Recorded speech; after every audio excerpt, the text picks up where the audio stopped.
वंदे मां शारदे। आज हम आपको हिंदी संस्कृत की सारी संधियां सिखाने के बाद में यानी स्वर संधि, विसर्ग संधि, व्यंजन संधि, तीनों संधियां आपको पूरे नियम पूर्वक और सारी पूरी विस्तार से समझाई हैं। और हम आपको कुछ ऐसी संधियां समझाने जा रहे हैं जो हिंदी से रिलेटेड है, यानी हिंदी से संबंधित हैं। आप देखने में कहेंगे कि संधियां हैं और हमारा आंसर होगा यस, ये संधियां हैं, ये भी संधियां हैं, ये भी संधि करके ही बनते हैं, इनमें भी संधि होती है, ठीक है। लेकिन ये संस्कृत में ये नियम लागू नहीं होते। और जो यहाँ पर हैं वो आप देखेंगे आपकी आम बोलचाल भाषा में के शब्द हैं, लेकिन क्या है, ये संधि शब्द हैं। किस तरह हैं देखिए आप।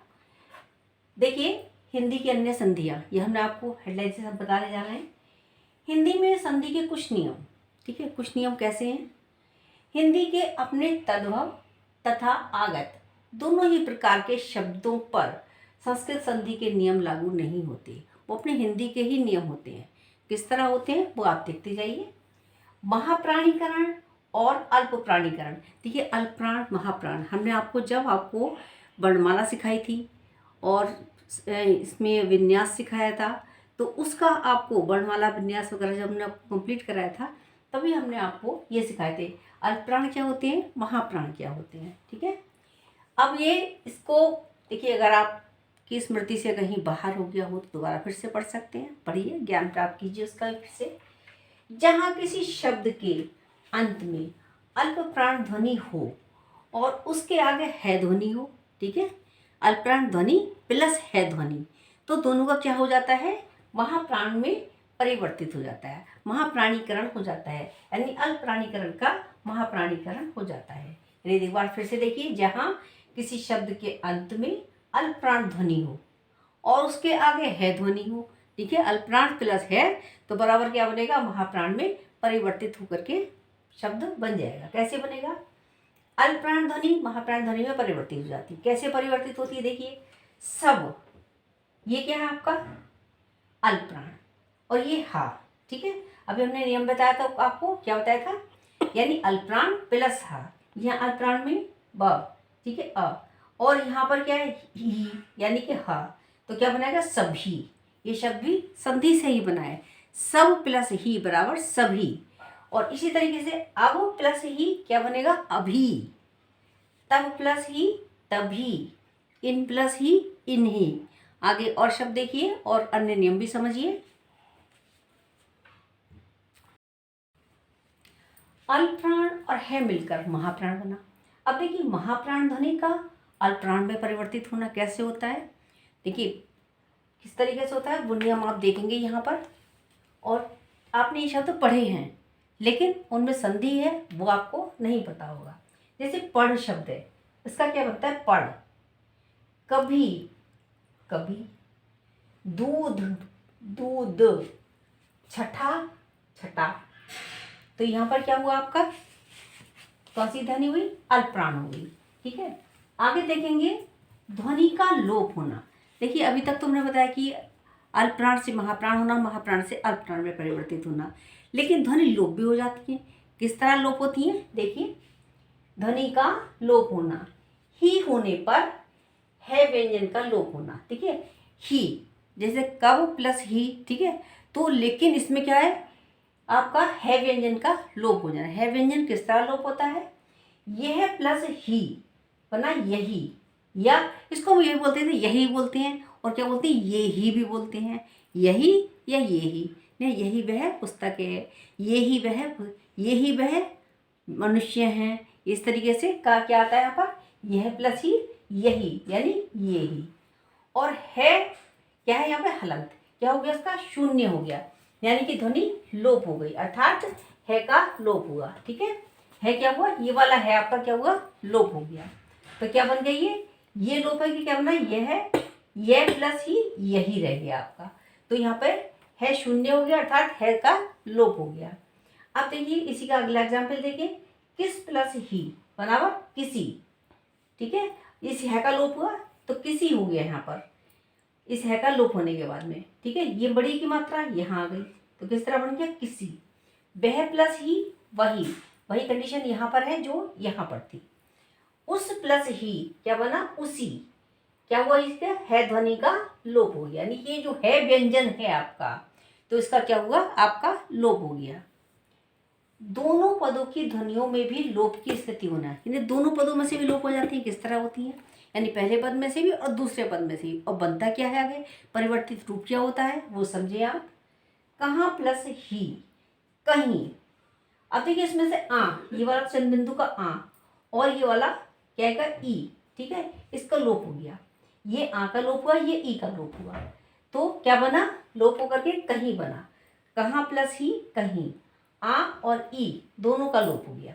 लोप होने के बाद किस तरह बना था ये, देखिए क और ये अ प्लस ह और प्लस ई बना कहीं। ये हमने आपको पूरा इसको वर्गीकृत कर, मतलब इसको पूरा विस्तार पूर्वक आपको समझा दे किस तरीके से बन के आया है आपका। इसके हमने खंड कर लिए और खंड करके हमने आपको समझाया है। इसी तरह ये भी हो जाएगा, इसको भी खंड किया जा सकते हैं और ठीक इसी तरह होंगे। यहाँ प्लस ही, यहीं, वहाँ प्लस ही, वहीं। अब आगे देखिए आगम।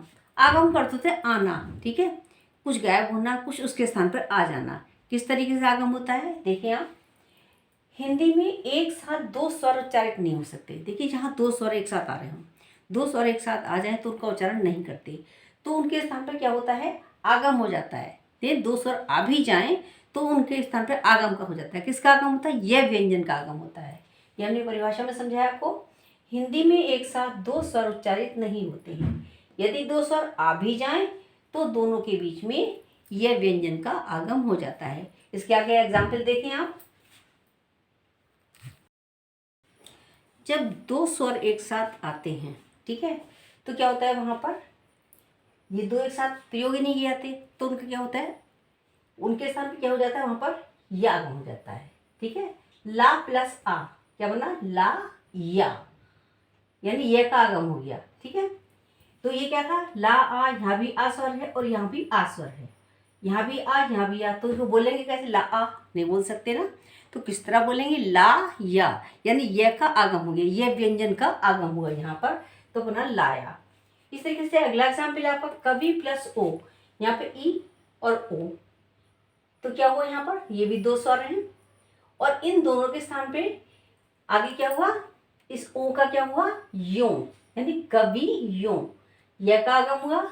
इस तरीके से यह का आगम यहाँ पर भी हुआ है। दी प्लस आ क्या बना, दिया, ठीक है। और आगे लड़की प्लस ओ क्या बना, लड़कियों, ओ का यानी यह का आगम होकर के क्या बना, यो, लड़कियों। अब ह्रस्वीकरण देखिए। ह्रस्वीकरण का मतलब होता है कि यानी लघु रूप लेना, यानी कि क्या होना, ह्रस्व होना उसका। देखिए दीर्घ और ह्रस्व ये आपके व्यंजन में आप पढ़ाए हैं हमने आपको, तो ह्रस्व होना, ठीक है, यानी ऐसे समझ लीजिए आप कि जैसे अगर बड़ी की मात्रा है या अब बड़ी मात्रा है, दीर्घ है, तो उसका क्या हो जाएगा, लघु हो जाना। कैसे हो जाएगा, ह्रस्व कैसे होगा, वहाँ पर समस्त पदों में पहले पद का दीर्घ स्वर्ग अधिकांश शब्दों में ह्रस्व हो जाता है। यानी जहाँ ये समस्त पद आपका है तो समस्त पद बन के क्या हुआ, यहाँ पर एग्जाम्पल में देखेंगे। देखिए हाथ प्लस कड़ी, ये पहला पद है, ये दूसरा है। जब हमने इसका संधि किया यहाँ पर तो क्या बनेगा, हाथ प्लस कड़ी, हथकड़ी। ह्रस्वीकरण कहाँ हुआ, ह्रस्वीकरण कहाँ हुआ, आ में, यानी इसका ह्रस्वीकरण हुआ यहाँ से, तो क्या बन गया, हथकड़ी। इस तरीके से अगला एग्जाम्पल देखिए आप, बच्चा प्लस पन, बचपन, क्या हुआ यहाँ से, ह्रस्वीकरण होकर के क्या रह गया, बचपन। आगे लड़का प्लस पन, लड़कपन। आ क्या बन गया, का रह गया यहाँ पर, का, लड़का में से क्या रह गया, का, यानी ह्रस्व क्या हुआ, यानी लड़का आ और आ का क्या बन गया, खाली आ, लड़कपन। आधा प्लस खिला, अध खिला, तो आधा अध रह गया। देखिए दोनों का हो गया यहाँ पर, दोनों पदों का हुआ, पहले का भी दूसरे का भी, यानी आ रह गया और यहाँ पर क्या रह गया, ध, ठीक है। इसका ह्रस्वीकरण हुआ और इसका हुआ, क्या बन गया, अध खिला। देखिए आधा खिला ना बोल करके क्या बोलेंगे हम, अध खिला। आ का रह गया ए और धा का रह गया खाली ध, क्या बन गया, अध खिला। आगे कान प्लस कटा, कन कटा, ह्रस्वीकरण क्या हुआ, यहाँ पर हुआ, इस वाले का ह्रस्वीकरण हो गया, क्या बन गया, कन कटा। काठ प्लस पुतली क्या बनेगा, कठपुतली, ह्रस्वीकरण क्या हुआ, कहाँ हुआ, यहाँ पर, रश्मीकरण होने के बाद क्या बना, कठपुतली। काठपुतली ना बन के क्या बना, कठपुतली। आगे लड़की प्लस आ क्या बना, लड़कियां। ठीक है, लड़की प्लस ये आ, लड़कियां। तो क्या है, रश्मीकरण हुआ यहाँ पर इसका, का। ये बड़ी की मात्रा यहाँ पर क्या होगी, यहाँ पर ह्रस्व होकर के छोटी की मात्रा आ गई। इस तरीके छतरी प्लस आ, छतरियाँ। यहाँ रश्मीकरण हुआ किसका, यहाँ पर बड़ी की मात्रा का, यहाँ हो गई छोटी की मात्रा। रश्मीकरण होकर क्या बन गया, ये आ गया बन करके। आगे कहानी प्लस आ, कहानियाँ। ठीक है, तो बना क्या, रश्मीकरण होकर के ये आपकी रश्मीकरण यहाँ हुआ। ठीक है, यहाँ दीर्घ था यहाँ पर और यह हुआ यहाँ पर रश्मीकरण हो गया। आगे लकड़ी प्लस आ, लकड़ियाँ, वही है। कई सारे एग्जाम्पल में हमने आपको समझा दिया। आगे और एक तो एग्जाम्पल करा देते हैं, देखिए आगे ह्रस्वीकरण किस तरह हो रहा है। देखिए मीठा प्लस बोला, मिठ बोला। ये क्या यहाँ पर क्या है, दीर्घ, और यहाँ क्या होगा, ह्रस्व हो गया। ठीक है, और ये क्या है, ये यहाँ आ है, यानी कि यहाँ भी दीर्घ था, इसका भी ह्रस्व रह गया। क्या बना, मीठा प्लस बोला, मिठ बोला। तो दोनों का रश्मीकरण हो गया, दोनों यहाँ पर शब्दों का, और ये इस तरीके से शब्द बन गया, मिठ बोला। आगे देखिए दवाई प्लस आ क्या बनेगा, दवाइयाँ। ठीक है, रश्मीकरण किसका हुआ, यहाँ पर इसका, और आ हट करके या बन गया, जो कि हम अभी पहले बता चुके हैं आपको। यह व्यंजन जो है आगम हो जाता है, तो यह व्यंजन का भी आगम हुआ यहाँ पर, और आपका रश्मीकरण भी हुआ है। बकरी प्लस आ, बकरियाँ। यहाँ क्या है, दीर्घ है, और यहाँ क्या हुआ, ह्रस्व, और यहाँ भी वही कंडीशन है। आगे देखिए बहु प्लस ए, बहुए। क्या हुआ यहाँ पर, यहाँ रश्मीकरण होकर के जो पहले बड़े ऊ की मात्रा थी वो क्या हो गई, अब छोटे ऊ की मात्रा में परिवर्तित हो गई, रश्मीकरण। आगे फिर देखिएगा एग्जाम्पल, डाकू प्लस ओ, डाकुओं।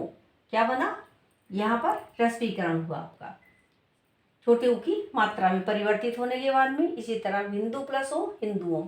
यहाँ पर भी यही हुआ आपका रश्मीकरण। अब आया देखिए स्वरों में परिवर्तन। स्वर भी परिवर्तित हो जाते हैं, किस तरीके से होते हैं, संधि होने पर।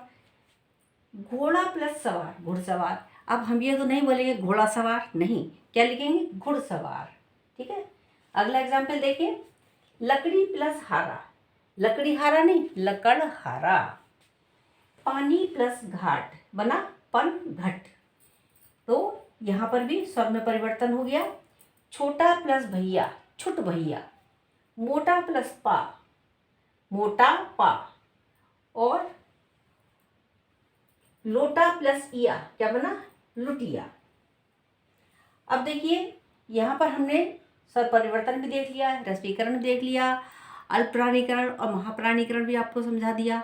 ये तो थी आपकी हिंदी की ऐसी संधियाँ जो आपसे किसी भी प्रतियोगी परीक्षा में पूछी जा सकती हैं, नाम लेकर पूछी जा सकती हैं, और उनके हमने ढेर सारे एग्जाम्पल करा दिए। जब आपको एग्जाम्पल पता होंगे तो बहुविकल्प आप आराम से निकाल सकते हैं।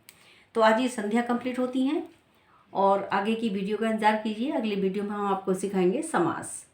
और तब तक के लिए नमस्कार, धन्यवाद मेरा वीडियो देखने के लिए, और सब्सक्राइब कीजिए अधिक से अधिक, और मेरे चैनल को शेयर भी कीजिए और लाइक कीजिए, और साथ साथ जो है ज्ञान प्राप्त कीजिए। आप सबके लिए मेरी ढेर सारी शुभकामनाएं हैं, और जिन्होंने सब्सक्राइब किया है और जो मेरी वीडियो देख रहे हैं उनका बहुत बहुत धन्यवाद।